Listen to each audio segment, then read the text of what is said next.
கிறிஸ்துவுக்குள் அன்பான கர்த்தருடைய பிள்ளைகளே, உங்கள் யாவரையும் ஆண்டவராகிய இயேசு கிறிஸ்துவின் ஈடு இணையற்ற பரிசுத்த நாமத்தினால் உங்களை ஆசிர்வதிக்கின்றேன், வாழ்த்துகின்றேன்.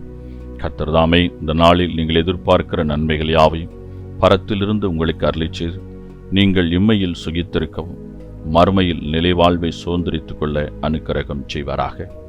தினம் ஒரு மிஷனரி என்கின்ற தலைப்பில் இந்த நாளில் நாம் பார்க்க இருக்க மிஷனருடைய பெயர் ஸ்விங்லி.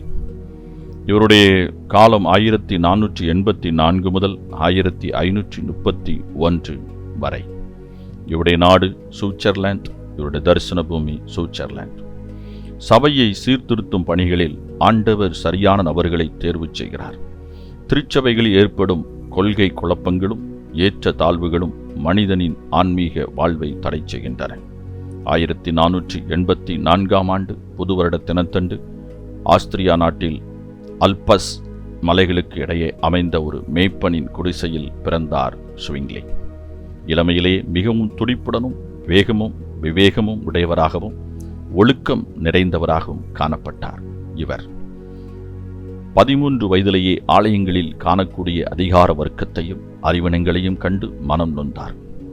ஆடம்பர சடங்காச்சாரங்களினாலும் புனித பொருட்களினால் உண்டாகும் கவர்ச்சியினாலும் அற்புதங்களை செய்யும் சிலைகளினாலும் ஆலயம் நிறைந்திருப்பதைக் கண்டு மிகுந்த வேதனை அடைந்தார்.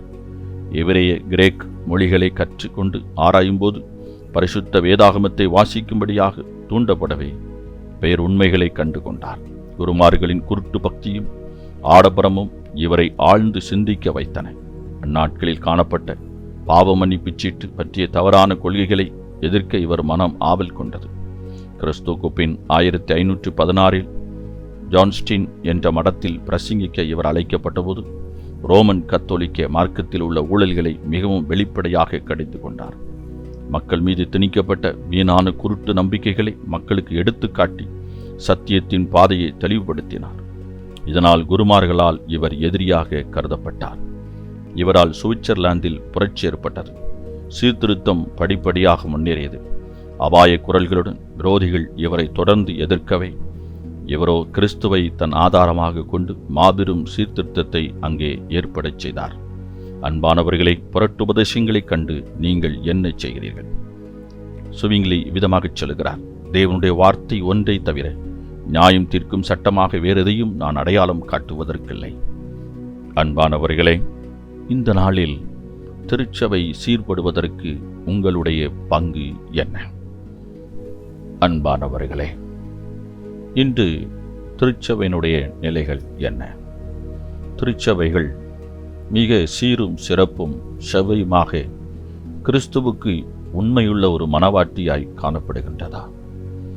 இன்றைய குருவானவர்கள், இன்றைய சபையின் நிர்வாகிகள், சபையில் பணிபுரிகிறவர்கள், சபையின் ஊழியர்கள் உண்மையாக கிறிஸ்துவுக்கு ஊழியம் செய்கிறார்களா?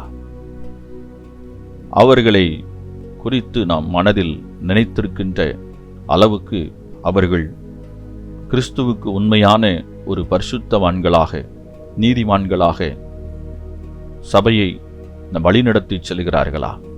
சிந்தித்து பாருங்கள்.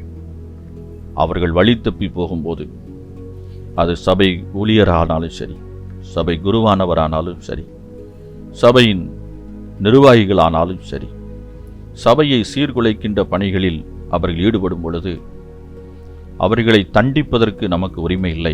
ஆனால் அவர்களை கண்டிப்பதற்கான உரிமை நமக்கு உண்டது.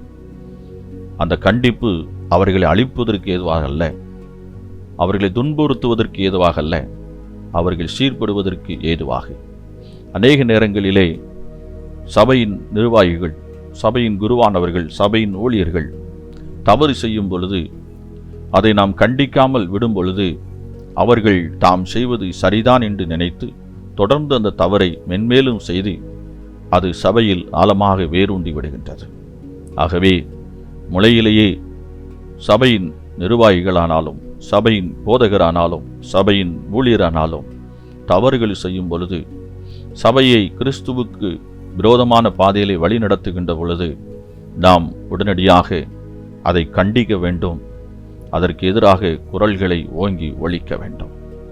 இவையெல்லாம் சபைக்கு உள்ளாக நாம் செய்ய வேண்டிய கடமையாக இருக்கிறது, சபைக்கு வெளியே அல்ல. அநேக நேரங்களிலே நாம் சபைக்கு வெளியே இப்படிப்பட்ட காரியங்களை நாம் செய்து விடுகிறோம். ஆத்திரம், கோபம், அவ்விதமான காரியங்களை செய்ய நம்மை தூண்டுகிறது. அப்படி செய்யலாகாது. எல்லாவற்றையும் சபைக்கு உள்ளேயே நாம் செய்ய வேண்டும். சபைக்கு உள்ளேயே சீர்திருத்தத்தை கொண்டு வர வேண்டும்.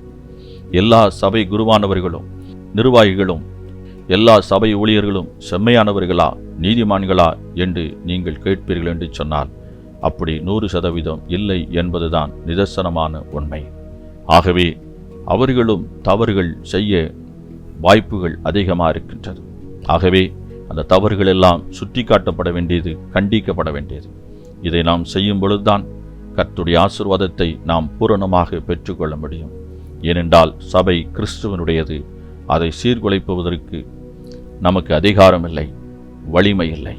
அப்படி செய்கின்ற பொழுது அதற்கு எதிராக கிறிஸ்துவுக்கு பக்கமாக நிற்க நாம் அழைக்கப்பட்டிருக்கின்றோம். இந்த பணியை நாம் எல்லா நேரங்களிலும் சீரும் சிறப்புமாய் செய்ய வேண்டும். சபையை எப்பொழுதும் கிறிஸ்துவுக்குள்ளாக வழிநடத்த வேண்டும். கர்த்தர் தாமே உங்களை ஆசீர்வதிப்பாராக. ஆமென். இந்த நாளின் தியானத்துக்குரிய வேத பகுதி 1 நாளாகமம் 28ஆம் அதிகாரம், எசேக்கியேல் 37ஆம் அதிகாரம், யோவான் 2, 3 அதிகாரங்கள். இந்த வேத பகுதியில் வாசித்து கர்த்தருடைய ஆசீர்வாதத்தை பெற்றுக்கொள்ளுங்கள். கர்த்தர் தாமே உங்களை ஆசீர்வதிப்பாராக. ஆமென்.